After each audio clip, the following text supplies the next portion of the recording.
먹살기 힘들어도 지나치면 안 되는 세상 소식 전해드립니다. 허리케인 데스크.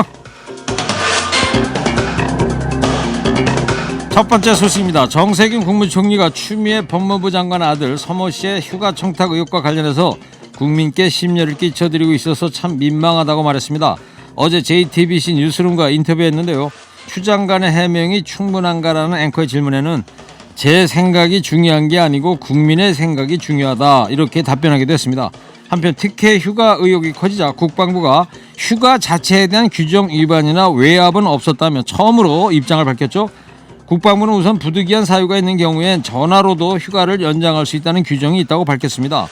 또 현재 서 씨의 휴가 명령 기록이 남아있지 않는 행정처리상 미흡한 부분이 있으나 구두 승인으로도 휴가 조치를 할 수 있다고 설명했습니다. 서 씨가 열흘이 넘는 병가를 받으면서 군 병원에 요양심의를 거치지 않은 점에 대해서는 민간 병원에 입원하지 않은 서 씨는 요양심의 대상이 아니었다고 해명했습니다. 그러나 여전히 설명되지 않은 내용도 많습니다. 공정과 정의를 외치는 청년들의 이해를 구하기에는 여전히 미흡한 부분이 있는데요. 이런 거 검찰이 가리면 되는 거 아닙니까? 뭐하고 있나 모르겠어요.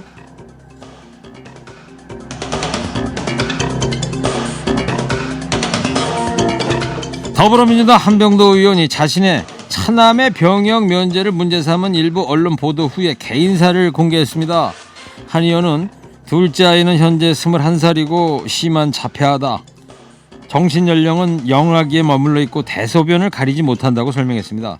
또 국회의원 자녀가 병역을 면제받았는데 질병명까지 비공개했다니까 마치 병역을 기피한 거 아니냐 뉘앙스를 풍기는 기사였다고 덧붙였는데요.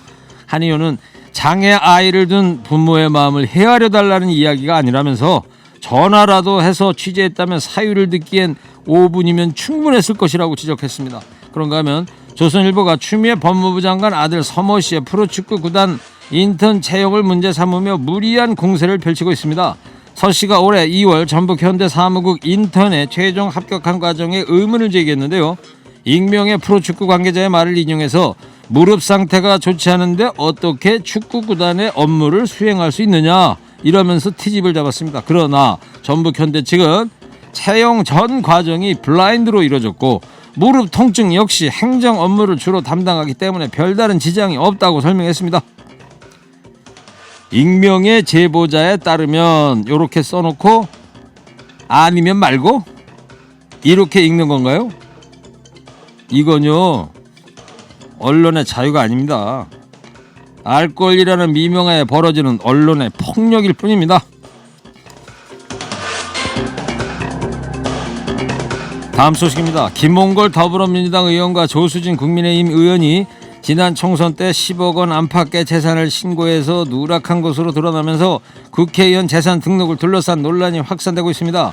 김홍걸 의원의 경우 지난 총선 당시에 분양권 하나를 빠뜨려서 부동산 재산을 축소 신고했다는 사실이 밝혀졌는데요. 이번엔 2016년 한 해에만 강남, 강동, 서초구의 아파트 3채를 마치 쇼핑하듯이 사들인 것으로 드러났습니다. 김 의원은 아내의 이런 손큰 투자를 전혀 몰라서 신고를 안 했다고 해명했습니다. 그러나 분양 계약금과 매매 대금 등 2016년 한 해 아파트 3채에 들어간 돈이 최소 17억. 큰 돈이 들어가는 투자 내용을 부부 사이에 공유하지 않았다는 건 납득하기 어렵습니다. 또 투기성이 짙다는 지적에 대해서는 두 아들에게 삶의 기반을 마련해 주고자 했다, 이러면서 투기가 아니라고 밝혔습니다. 두 아들에게 삶의 기반을 마련해 준다. 저기요 의원님, 아니 솔직히 자식한테 집 한 채 마련해주고 싶지 않은 부모가 세상에 어디 것이오? 그저 내 집 하나 마련하는 것도 이렇게 힘든데 언감생심이죠. 아파트를 뭔 장난감 사주듯이 이렇게 척척 안기는 분들이 서민을 이해하고 대변할 수 있을라나? 뭐로 가시오?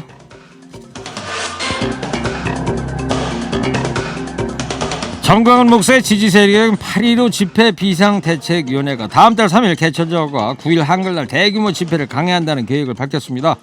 김종인 국민의힘 비상대책위원장이 집회 자체를 호소한 것에 대해서는 주제 넘은 얘기라면서 강하게 반발했습니다. 또 경찰청장을 감염병 예방법 위반으로 고발하겠다는 입장을 밝혔는데요. 당초 지난달 광복절에 사회적 거리두기를 지키며 집회를 열 예정이었으나 경찰이 차벽을 세우고 참가자들을 몰아넣어갖고 감염 위험에 빠뜨렸다, 이렇게 주장하고 있습니다.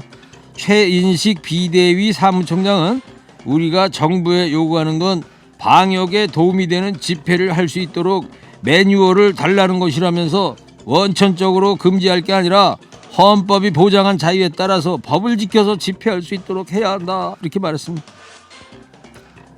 사람이라고 다 사람이 아닌 것처럼 말이라고 다 말이 아닙니다. 충고를 주제 넘다니, 참, 누가 주제 넘은 겁니까 지금?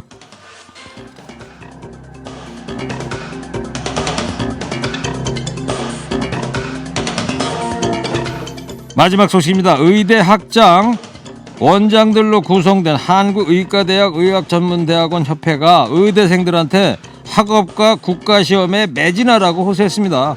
의정협의체를 끌어내는데 결정적으로 기여한 의대생들의 문제의식과 헌신에 깊은 고마움을 표한다면서 이제 본연의 자리로 돌아와 새로운 제도를 만드는 과정에 주역이 돼달라고 호소했습니다. 또 선생 선배 역할을 충실하지 못해 이 같은 어려운 상황을 겪게 한 것에 대해 의대생 여러분에게 미안하다. 최근의 사태에 대해 국민 여러분께 심려를 끼쳐 송구하다.